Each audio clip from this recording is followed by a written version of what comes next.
তপ্ত রোদের মাঝে হরিণবাড়ি পর্যটন কেন্দ্রে ঘুরতে গিয়েছিলাম। প্রথমেই চোখে পড়লো একটি বিশ্রামাগার।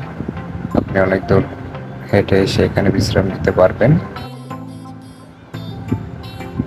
ইট বালি সিমেন্ট দিয়ে তৈরি করা রাস্তা, বনের উপরে ভাঙা রাস্তা, খুব সাবধানে হাঁটতে হবে।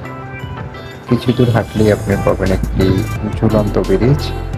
ব্রিজে উঠলেই আপনি দেখতে পারবেন ছোট্ট একটি সরু খাল। এই সরু খালকে কেন্দ্র করেই মূলত এই ঝুলন্ত ব্রিজ।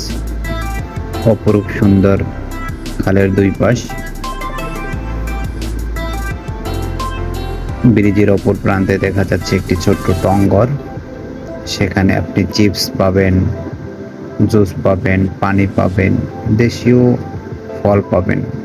যদিও আমরা সেখানে যাচ্ছি না, আমরা গুটি গুটি পায়ে বনের ভিতরে প্রবেশ করার চেষ্টা করছি।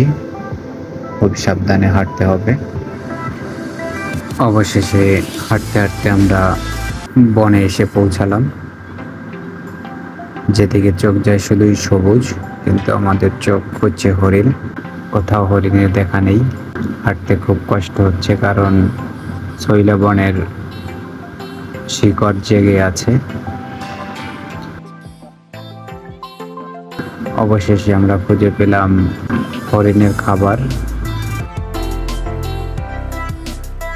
যাই হোক, এখন আমরা বঙ্গোপসাগরের উদ্দেশ্যে রওনা হয়েছি। নৌকায় উঠলাম সবাই মিলে। সবুজের বুক চেড়ে বয়ে চলেছে ছোট্ট সরু খাল।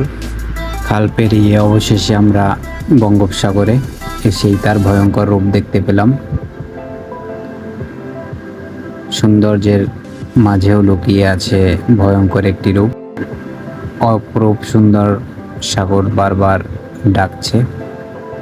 তার ডাকে সাড়া দিয়ে অবশেষে নীল জলে পা ভিজালাম।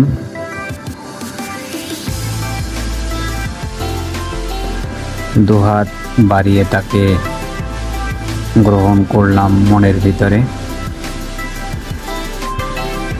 অনেকক্ষণ হাঁটাহাঁটি করলাম তার সাগর পাড়ে। আজকের মতন এখানেই বিদায়। পরবর্তী কোনো ভিডিওতে দেখা হবে।